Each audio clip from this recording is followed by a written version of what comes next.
Buonasera, grazie di essere qui. Stiamo giungendo alla conclusione di questo festival e siamo molto felici di tutta la vostra partecipazione, numerosa e calorosa, grazie ancora. Questa conferenza guarderà ora, abbiamo affrontato molteplici aspetti del linguaggio e guarderemo ora la dimensione storica, come i linguaggi evolvono e cambiano durante la storia. E con noi abbiamo due ospiti, entrambi dalla Stanford University, e abbiamo un geografo, Martin Lewis, che insegna geografia nel Dipartimento di Storia della Stanford University, e una sua collega, Asya Pereltsvaig, che invece è una linguista, e vedrete loro lavorano molto insieme, sono anche abituati a dare talk insieme, e quindi faranno una sorta di dialogo interattivo e ci racconteranno appunto di questa dimensione che riguarda la profondità storica del linguaggio. Quindi io gli lascio subito la parola, gli lascio anche lo stage e ritornerò dopo per le domande. Grazie.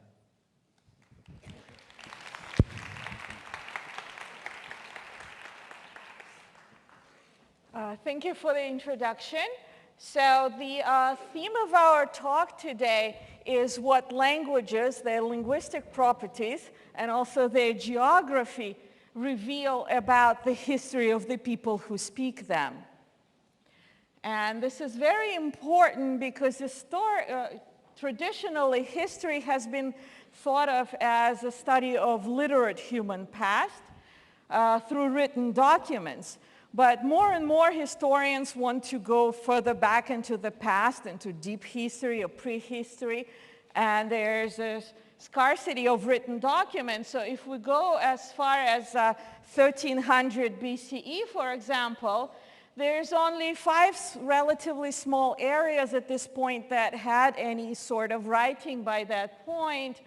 You have some writing in Egypt, Mesopotamia, the Indus Valley, Crete and parts of Greece, as well as in the Hittite Empire and what is now Turkey.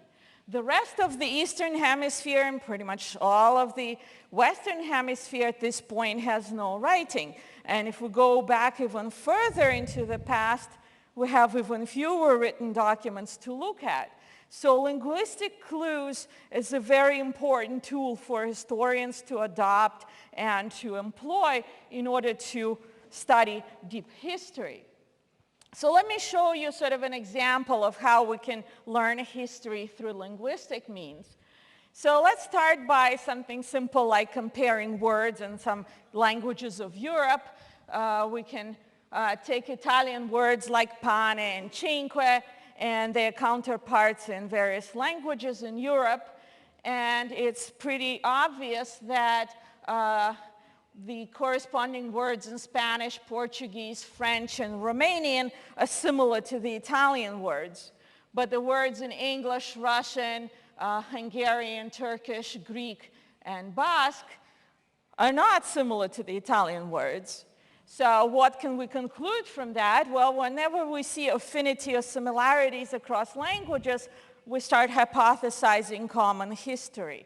So in effect, what we are seeing here is the beginning of the outline of the history of Rome, right, of the Roman Empire.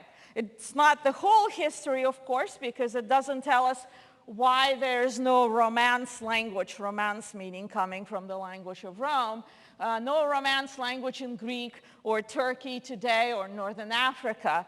It doesn't tell us why the former province of Dacia, now Romania, has a Romance language but not Britain, even though their histories are somewhat similar. But we're beginning to see some outlines of the history of the Roman Empire through comparing words in the languages spoken today. We can do the same thing with Romance languages more globally, looking for linguistic clues to their history. So for example, take Brazilian Portuguese, very similar to Portuguese spoken in Europe, but it also has a lot of elements from African languages. So even if we didn't know anything whatsoever about the history of Brazil, from the linguistic clues, we would know to look for some sort of African connections. This is, of course, the slaves that were brought to work on Brazilian plantations. Another example is a language called Ladino. Ladino sounds like Latin. It also derives from Latin, but actually sounds and there's a lot of words that are similar to Spanish, not the Spanish of today, but the Spanish of the 15th century. So why is that? What does that tell us about the history? It's spoken, by the way, in small communities throughout the Balkans and elsewhere. For example, there's a community in Sarajevo, Bosnia. The reason that it has so many elements that kind of archaic that come from 15th century Spanish is because the people who speak it now are descendants of people who left Spain in the 15th century, more precisely in 1492. There were Sephardic Jews who were expelled from Spain, and many of them settled in what was then Ottoman Empire, but lovingly preserved the language to be as much like it was back home before they were expelled, as much as they could. And this is also quite typical. So, for example, Quebecois French, another immigrant community, they weren't expelled, but a community that moved to a new land, lovingly preserving the language as it was back when they left, 17th century French in this case.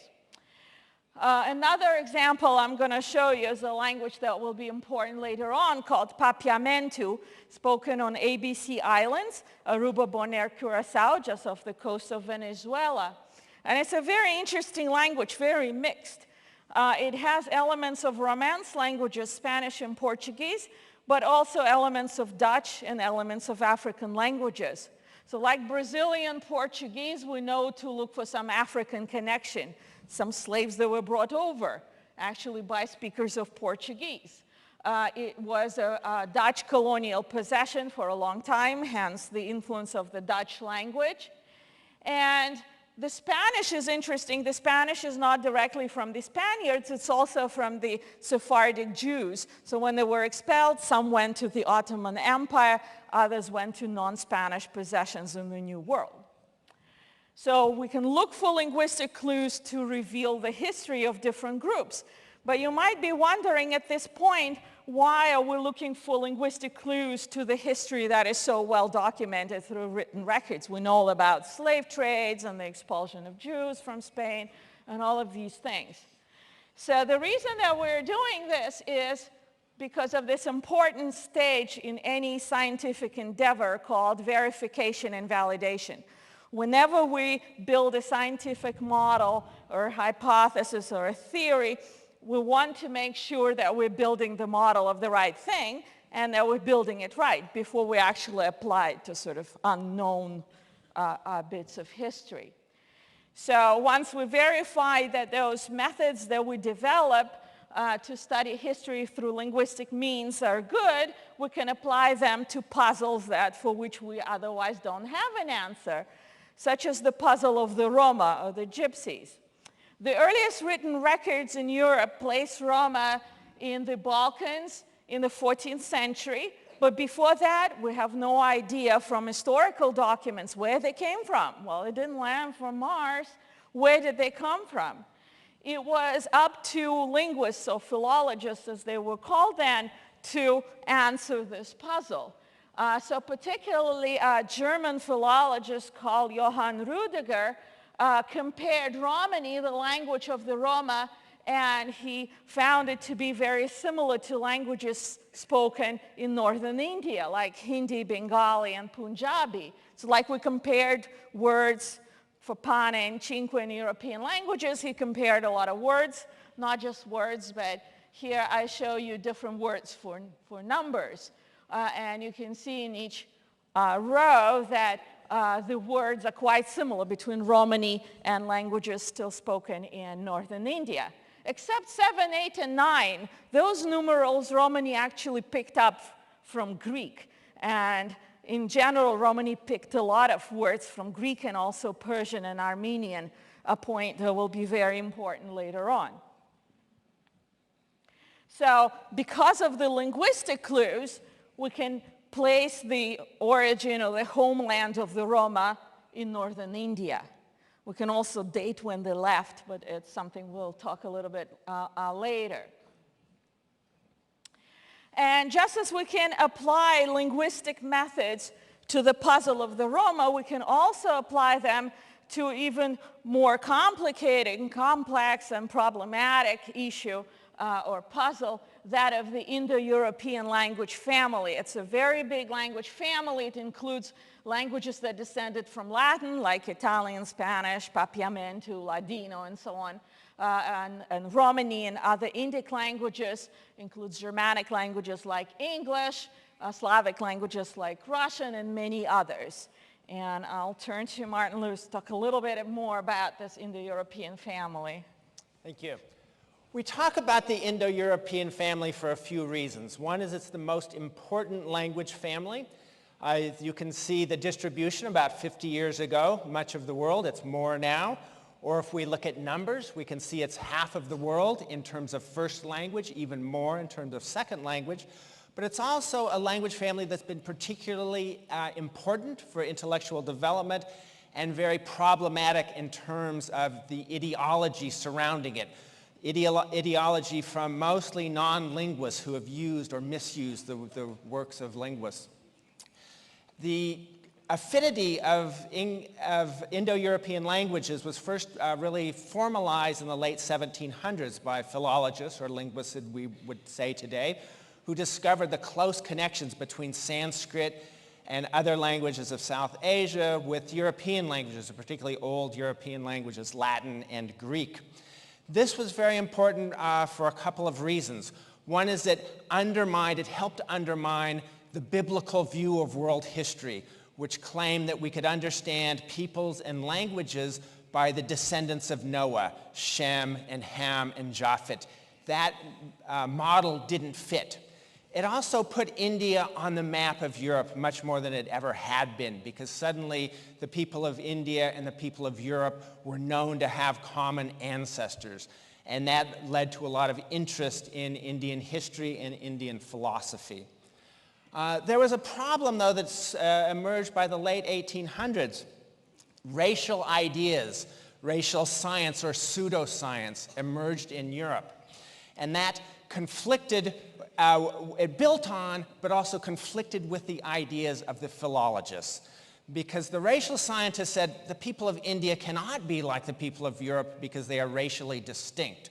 But the fact that their languages are related must tell us that the original Indo-Europeans were a superior people who were able to expand over a huge area and conquer and subdue other people. That was evidence for the superiority of what they called the Aryan race. They believed, though, that everywhere in the world the original Aryans had intermarried with other people and therefore lost their racial essence everywhere, that is, except in the far north of Europe, where they supposedly maintained this purity. This became a very controversial idea. The philologists hated it. The philologists were actually viewed by the racial theorists as public enemy number one, because they realized their own works were being misused. So Max Mueller, in particularly, did everything he could to fight against this idea, but he and his fellow linguists basically lost. So that by the early 20th century, most scholars had embraced some sort of version of this Aryan thesis. V. Gordon Childe was the leading English archaeologist of the period, and he was a man of the left, of the far left, a Marxist. But yet he too thought that the Aryans were the group that brought progress. And he also thought that it came in part from their language, that they had a language that was more able to express abstract concepts than other languages. So this led to, obviously, a lot of the horrors of the 20th century, because this was the idea of the Nazis. After the Nazi period, after World War II, the Aryan model was discredited, but there was still a problematic aspect to the Indo-European thesis. And it took a new chapter in the 1950s and 1960s with an archaeologist, a Lithuanian archaeologist named Marija Gimboudis, who said, we can locate the origin of this language family in the grasslands or steppes of southern Russia. She associated it with burial mounds called kurgans. And in her theory, the original Indo-European speakers were the first people to domesticate the horse and to create the chariot, which gave them tremendous military power. And according to her thesis, the Indo-Europeans swept into Europe and into India, conquering and subduing other people. She claimed that the pre-Indo-Europeans of old Europe were a peaceful, gender egalitarian or matriarchal society who were subdued by these Indo-European warriors. And many of her followers and popularizers, particularly a woman named Ren Isler, claimed that this was the key to world history. She argued that before the Indo-Europeans, societies were peaceful, gender egalitarian, and non-hierarchical. And it was the Indo-Europeans who brought male domination, violence, and social hierarchy. And this is a view that has continued in popular culture, in movies and even video games, where the Kurgans are violent people who throw their children to starving dogs and watch them be torn apart. This was another ideological interpretation of the evidence and led to a lot of dissatisfaction among archaeologists, linguists, and other scholars. And there was a desire to reformulate the field. And in the 1980s, a noted archaeologist named Carl Renfrew decided that it was time for a new approach. And Renfrew said, there's really no good evidence that these Indo-Europeans spread through violence. And there's really no way to be certain or even to hypothesize that they could have spread in this manner. At this time, he argued, you didn't have the social capability to launch massive invasions. You didn't have the ability to have an entire society move and conquer another society. That would come later with more advanced forms of social organization. And also, he represented a new field in archaeology that was very suspicious of the ideas of migration, partly because earlier archaeologists had overstressed migration. So what Renfrew said was, no, it wasn't migration from the steppes.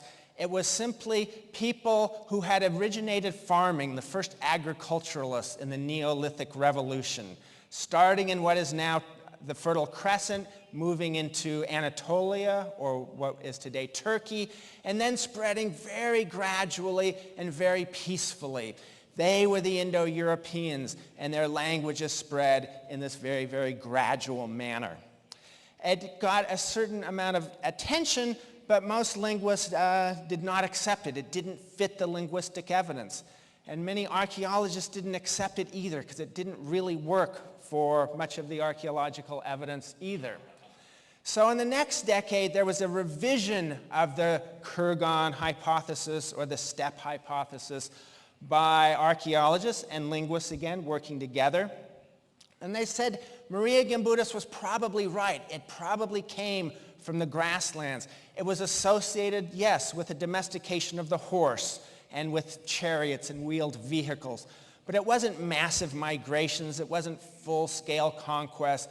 It was a more gradual process of infiltration, somewhat in between the big migrations and the very slow diffusion, sort of an intermediate view. And it seemed to fit the evidence better. In David Anthony's book, The Horse, the Wheel, and Language, a magnificent synthesis of the archaeological evidence and the linguistic evidence were put together to create this kind of revised steppe hypothesis. Most archaeologists and linguists accepted this new version, but at the same time, there was a new approach to Indo-European linguistics and to linguistics in general, an approach from biologists, a few linguists, but mostly biologists and computer scientists. And they said, we need to approach it in a completely different manner. What we need to look at is language as an evolutionary phenomenon. We need to use the tools that evolutionary biologists have developed. We can treat language, we can treat words shared by common descent, as we treat genes in a phylogenetic a diagram or a phylogenetic approach to the evolution and development of language. And we can also look at the spread of language as a phylogeographical process. We can model it the same way we model the spread or diffusion of viruses. We can assume that languages will spread in the same way. We can assume they spread in this very gradual manner. This was a very elaborate, it was and is a very elaborate thesis. Tremendous amount of scientific sort of computational power goes into this, a lot of funding, and it attracted a tremendous amount of attention. This article was published in Science, one of the leading journals in the scientific community, a little over a year ago. And after it was published, again, showing that the Indo-European languages originated not in the steppes from horses, but rather much earlier from agriculture. After that paper was published, articles all over the world started to claim that this problem of Indo-European languages had at last been solved. And the solution came from biologists, not from linguists, and the solution said it originated in Anatolia, or what is now Turkey. Even so, such that newspapers and magazines were claiming that the English language originated in Turkey. We discovered just this morning that an Italian newspaper claimed that Italian had originated in Turkey at this time. So it really took the world by storm, and many people had decided it was over. Biologists had solved the problem that linguists and archaeologists had failed to solve. But have they? That's our question. So we'll scrutinize this new approach, this new framework, in order to see how to do things right and also how to do things wrong. So that's the purpose behind our critique here. And we'll be comparing, there's many different theories about where the granddaddy of all the Indo-European languages was spoken. We're just going to talk about the two main contestants today, the reigning Kurgan or steppe theory and this sort of main Anatolian alternative. It is important to point out that the two theories differ not only in the location of the Indo-European homeland, but also in its timing. So for the proponents of the Kurgan theory, for the proponents of the Kurgan theory, Proto-Indo-European was spoken about 4500 BCE or later for some, whereas for Anatolian theory, it was about 2 millennia earlier than that. So 2 millennia is a very big gap, and we'll see that we can maybe bring some evidences to the timing that'll help us decide then on the location as well. So how does this computational phylogenetic historical linguistics works? It starts with what we've seen before, comparing words. So now we're only comparing words from Indo-European languages. We don't care about Hungarian or Basque or Turkish. And compare not just 2 words, but over 200 words. But still, if you think about Italian language dictionary or English language dictionary, is a lot more words than 200. So they're taking only a small slice of the vocabulary. And they compared 103 languages, some still spoken and some extinct languages. So when we compare words, what we look for is so-called cognates, that is, words that can be shown to derive from the same ancestral form. And here I've done sort of a mini model of that with just 4 languages and 6 words. And I've highlighted the words that are judged to be cognates in yellow. So you can see that Italian and French share most cognates of any other pair of languages. English shares some fewer cognates with Italian and French, and Russian shares even fewer. So the idea behind this model is that the more cognates languages share, the more closely related they are. So based on this mini model, we can start building a family tree where Italian and French, which share the most cognates, are the most closely related, and English is a little more distant, and Russian is still more distant than that. If we do that over 200 words, 103 languages, we get a tree that looks quite messy and complicated. This is turned 90 degrees, so it goes from left to right and not from top down. And I realize it's a little small for you to see the individual languages. But you can see the major branches of the Indo-European family that I've mentioned earlier, Balto-Slavic, Germanic, Romance, Celtic, Indo-Iranian, and some others. So we can start building the tree. We can build a tree. And we can also time the tree. So by virtue of what the tree represents, the higher splits, of course, must have occurred before the later splits. But we can also use calibration points.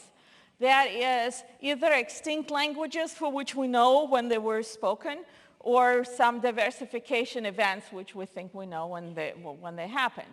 So for example, Old Norse was spoken by the Vikings. We know when that was. We can use that as an input to dating the tree. Or Old English, we know that was spoken between 5th and 11th century, so we can use that.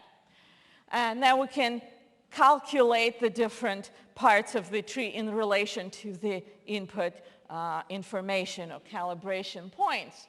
And the date produced by the scholars that worked on this project for Proto-Indo-European split for the sort of top part of the tree, top node on the tree, is about 8,500 years ago or 6,500 BCE. And that's probably too late, as we'll see later. But we can build a tree, we can time a tree, or date the tree. Now let's scrutinize this and see some of the things that have been done wrong, and from that learn how to do things right. So what we think is sort of the main problem that derails the project from the start is its focus on words. So they compare words, and it's only words that they compare. They only look for cognates. You're either a cognate or not a cognate. That's all the information that is used to build a tree. One of the major problems with that is that words are very frequently borrowed from language to language. And you don't have to be a close relative to borrow a word. You know, if you need money, you can go to your parents or your cousins or your siblings, or you can go to just a friend or a neighbor who is not related to you. Same thing when it comes to borrowing vocabulary. So for example, the word kepa, the Latin root kepa, which gave us Italian cipolla, you find that not only in many Romance languages, but you also find it in some Germanic languages. In German, for example, it also crossed into the Slavic grouping, as in Ukrainian cibula. It was borrowed into Basque, which is not an Indo-European language, but that doesn't matter. You can cross all the family boundaries. It was borrowed into Finnish, which is not an Indo-European language. Some other Romance languages, like French, use a different Latin root, unionem, which means union, because onion only has one bulb, unlike garlic. So French have oignon. And this root crossed into Germanic languages as well. That's where English got the word onion from. It also crossed into Celtic languages like Irish and Welsh. And Germanic languages historically had a different root for onion, look, and that was borrowed into other languages again, across family boundaries. So it was borrowed into Slavic languages, giving us Russian luk. So when words are borrowed, and words are borrowed all the time, it's a ubiquitous process, the family boundaries are not observed. So what it does is kind of obfuscate the family tree. It makes it very unclear where the boundaries, where the groupings are. So let me show you another example of how this would work. So here's Romanian. Romanian shares a lot of cognates and other types of similarities with other Romance languages, with Italian, French, Spanish, and Sardinian. And you can see in the first 4 rows some of the cognates. But it also has words that are not cognate to Romance, words in other Romance languages. And in fact, were borrowed from Slavic languages. And the reason that Romanian is has borrowed so much from Slavic languages, kind of evident from the map. It's virtually surrounded by Slavic languages, except Hungarian. It's non-Indo-European, but it is a later arrival to the area only in the 9th century. Before that, it was a Slavic-speaking area. And in fact, a lot of what is now Romanian-speaking used to be Slavic-speaking as well.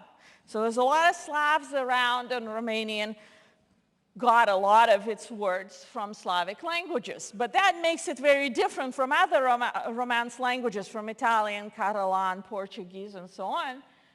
And therefore, in this model, it becomes the first one to split off of the Romance portion of the tree. So the Romanian split here, Vlach is a related language also spoken in the Balkans, but Romanian and Vlach are the first one to split off the rest of the family.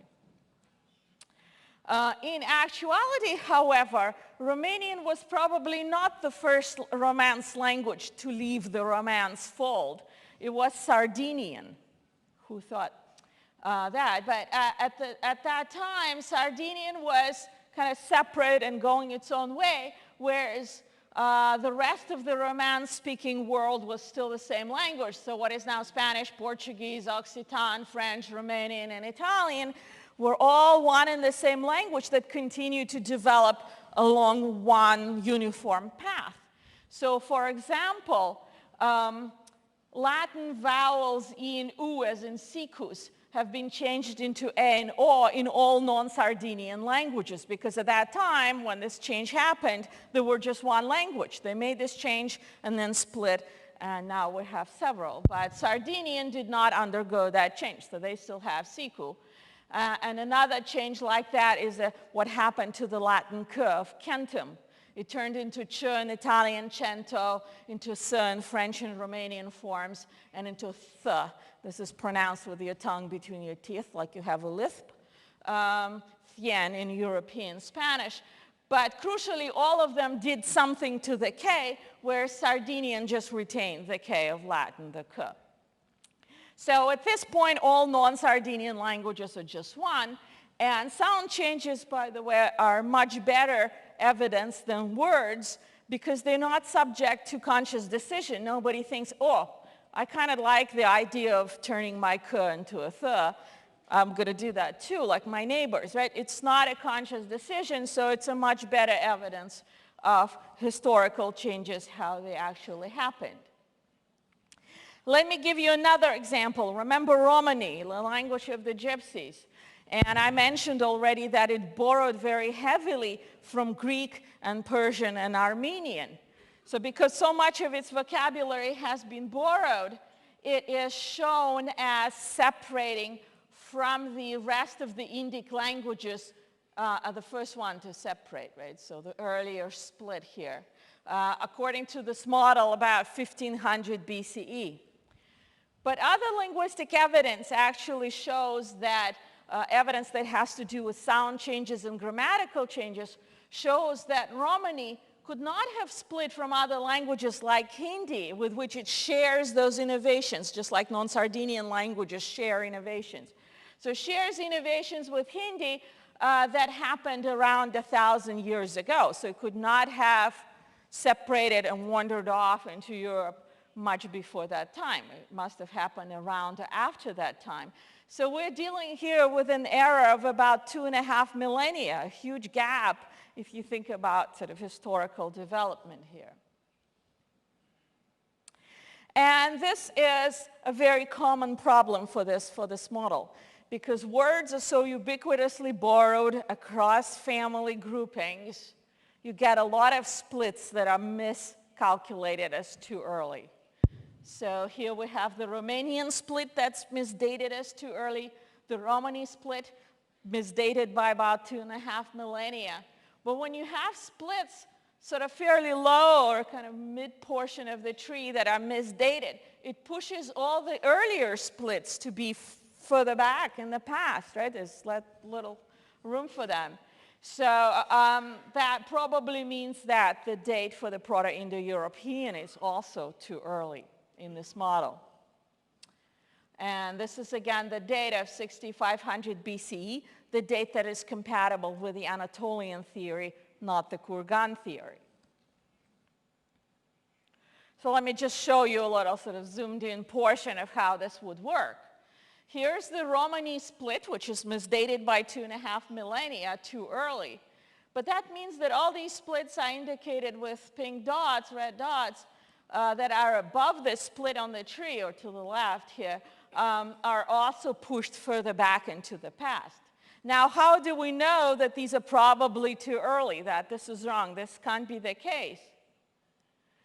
Well, actually, if we look at these ancestral languages, particularly focusing on the first three splits, linguists can reconstruct all sorts of words for these ancestral languages, and among them a whole set of words to do with horses, wheels, and wheeled vehicles.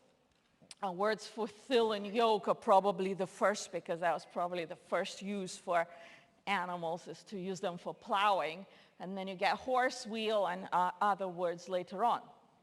However, when we turn to our friends in the archaeology department, we find out that archaeological evidence for horses or interactions of humans with horses, for wheels and wheeled vehicles, only appears in the archaeological record at 3500 BCE, not before that. After that, you have an explosion of archaeological evidence for horses and wheeled vehicles, but not before.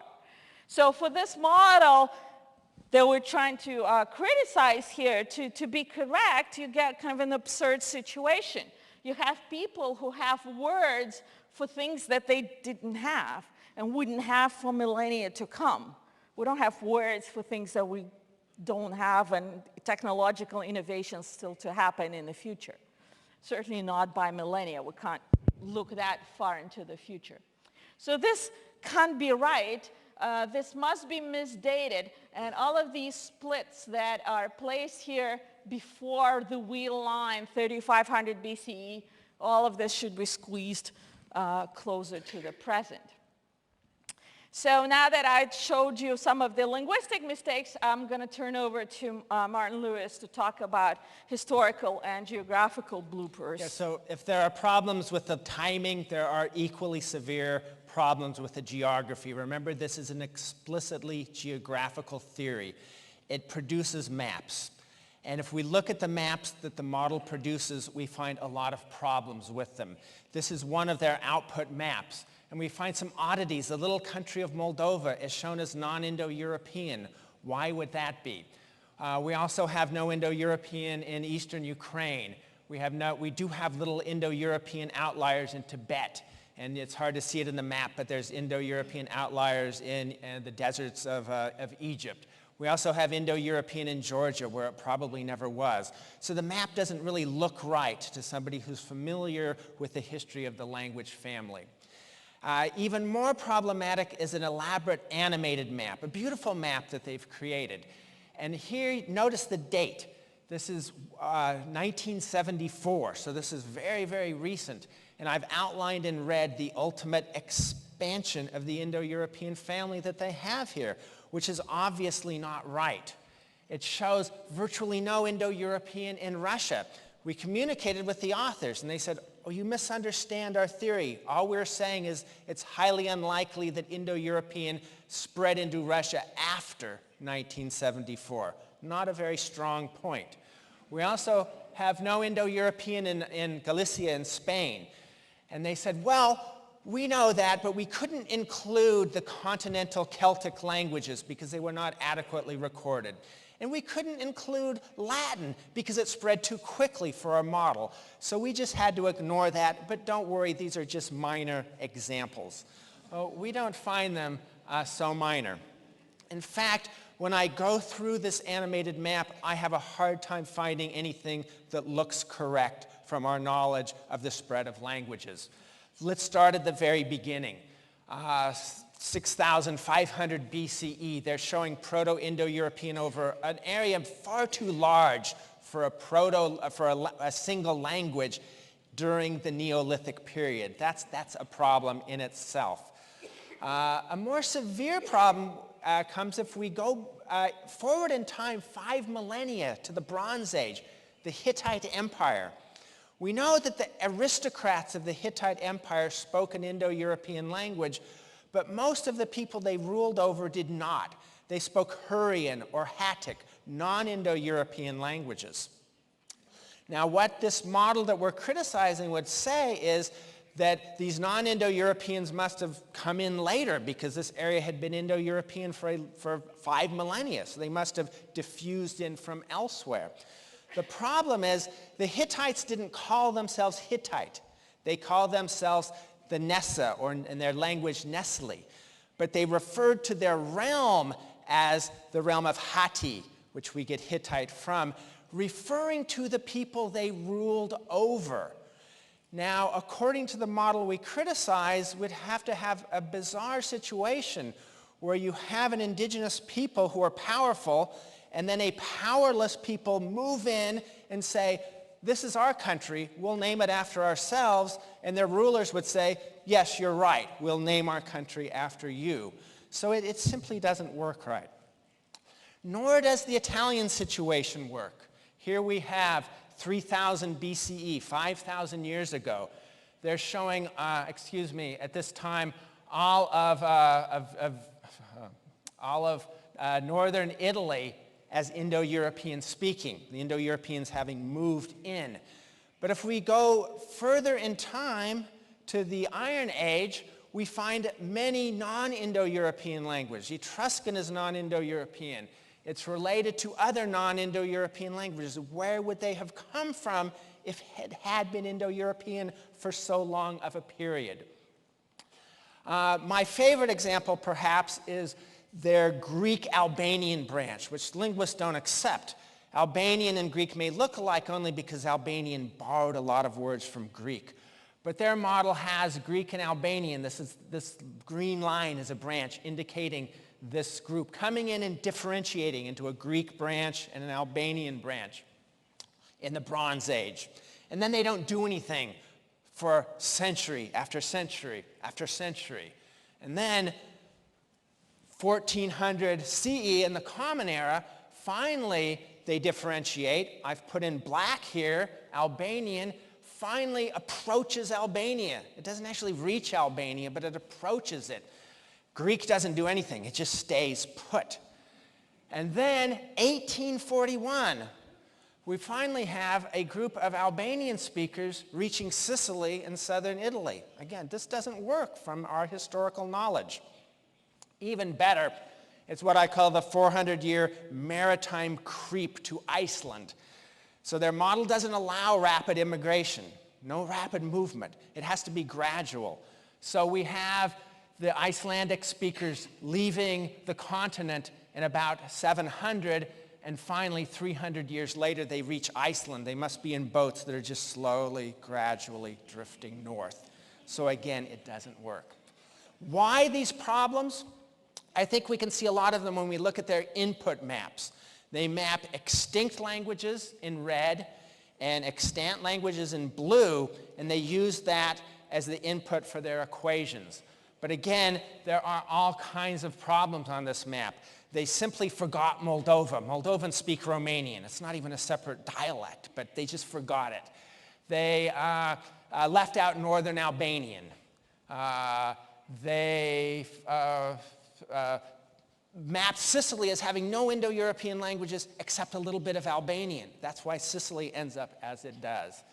And they have ancient Greek only around Athens, nowhere else.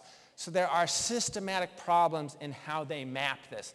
They also map Ukrainian as entirely encompassed in Ukraine, leaving out all of the Russian speakers. They have what I would call geopolitical contamination. They map Czech in the Czech Republic entirely. In actuality, that's only because the Germans were expelled and the Yiddish speakers were killed in the mid-20th century. So we can't take our modern geopolitical units and use them, but they have done that. They've done similar things in the Asian part of the realm. They have no ancient Indo-European languages in the grassland belt. Yet we know, if I can jump ahead here, we know that Scythian was an Indo-European language, but we don't know enough of its vocabulary to plug it into the models, so they ignore it. This is what we would call preservation bias. Only preserved ancient languages are given. Another example outlined in green is the way they map Sanskrit, Vedic Sanskrit.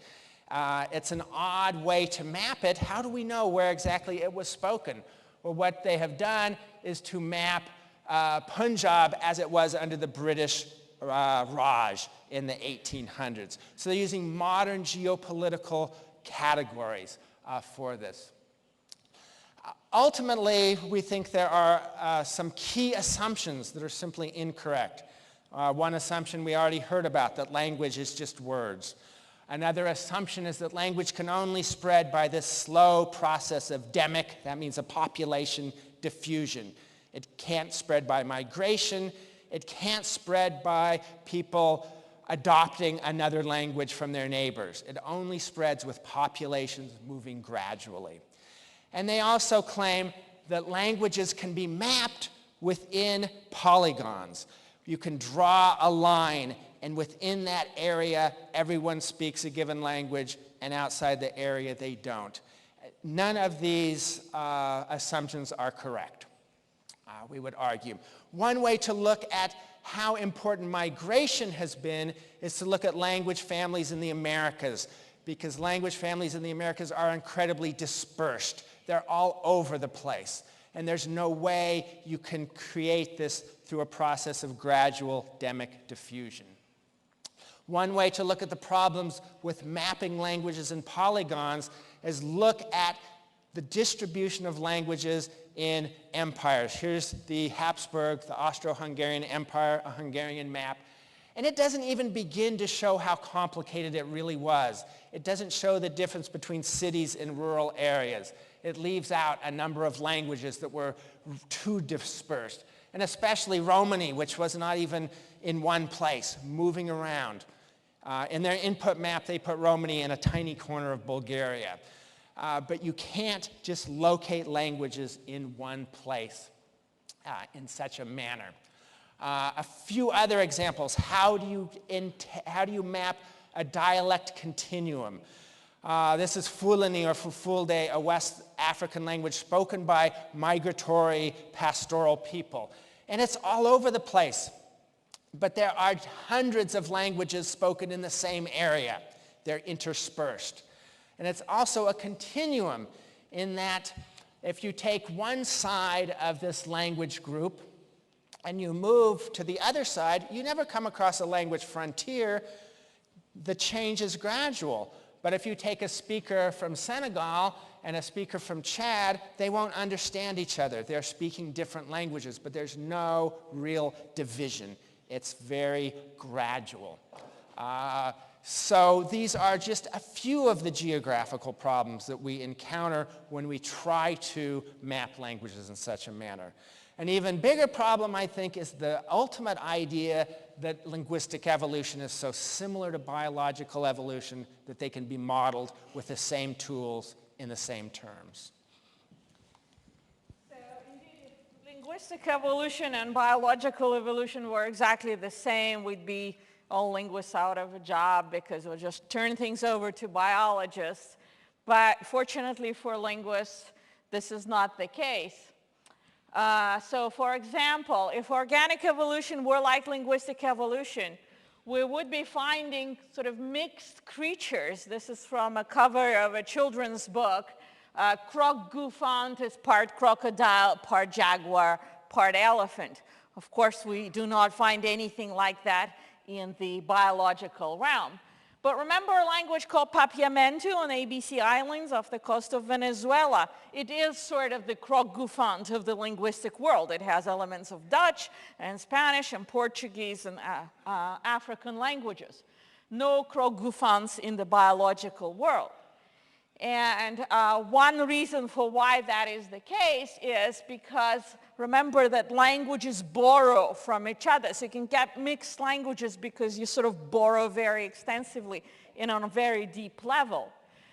In the biological realm, borrowing or horizontal transmission between species or between lineages is not common at all. It does happen very rarely, but it's not very, very common to have this sort of genes hopping between different species. And in fact, we do not think that words are the genes of language or the atoms of language, to use Mark Baker's metaphor. Words are to language not the same thing as genes are to biology. And what we should be looking at is not words per se, but the grammatical patterns. And those of you who've been to earlier talks in this festival sort of get a sense of this idea. But what I'm talking about is things like this. If I were to tell you, Paolo la pera mangia, you'd think I really failed my Italian class. I never actually took one. But I've got all the words right. All the words are Italian. What I've done wrong is the word order, obviously. I used Japanese word order, and it doesn't work in Italian because things like word order differ from language to language, as you probably heard in earlier presentations here at the festival. Or, for example, if I were to say esso piove, you'd think I'm a little weird because in Italian you don't have to, and in fact cannot, use this esso here, but in languages like English or French, you have to have a subject in your sentence. So if I were to use a wrong grammatical pattern, I would get it wrong. Or for example, if I say Paolo mangia pera, I'm almost getting it right. What I got wrong is I omitted an article, la in la pera, using a grammatical pattern of a different language. In this case, Russian, my native language. I'm quite likely to make this mistake. Of all the ones I've shown you.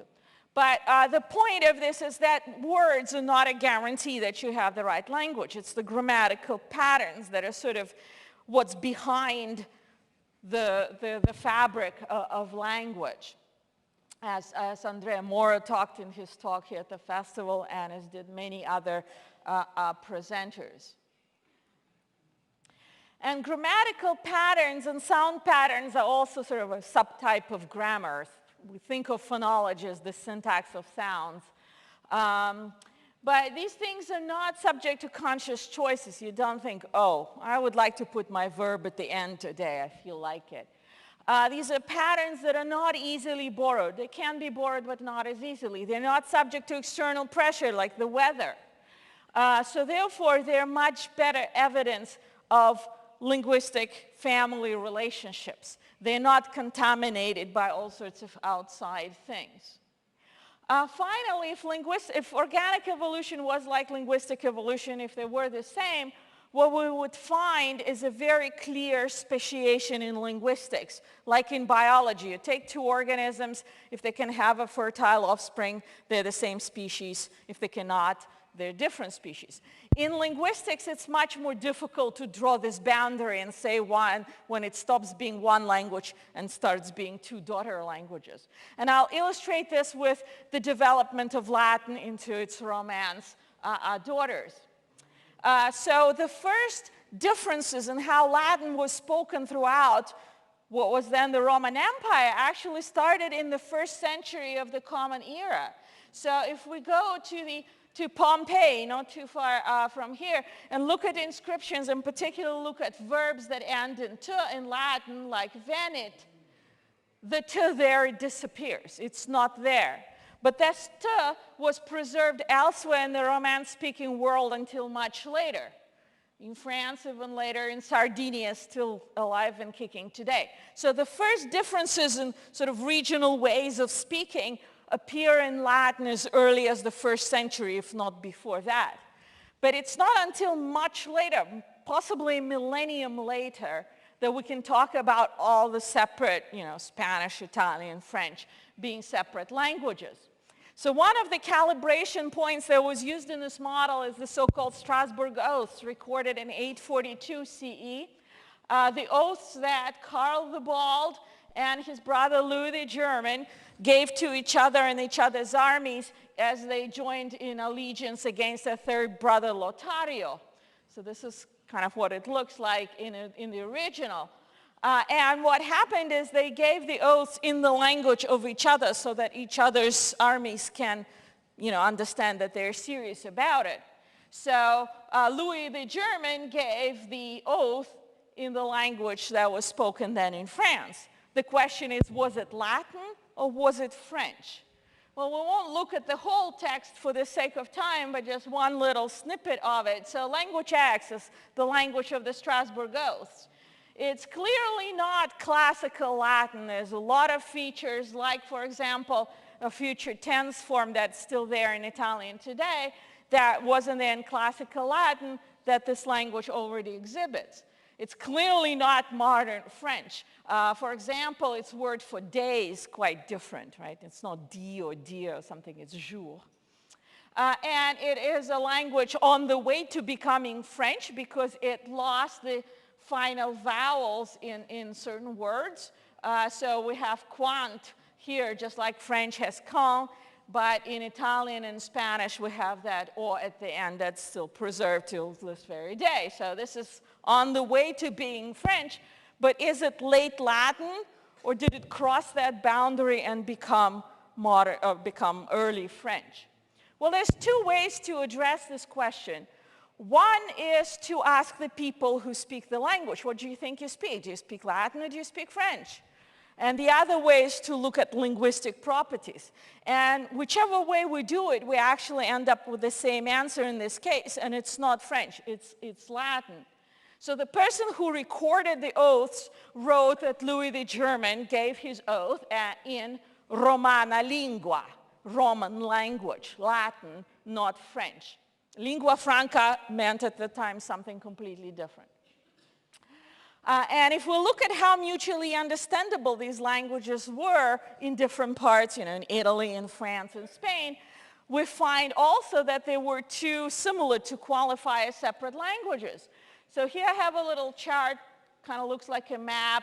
So here we have France, Spain, Italy, Sardinia, and Romania. And the different lines are called isoglosses. They represent the different linguistic features, the boundaries of where certain features hold. So for example, the use of the verb donare in what is now France, particularly northern France, as opposed to dare, or the loss of the final vowel like in quant, as we saw in that Strasbourg oath snippet I showed you.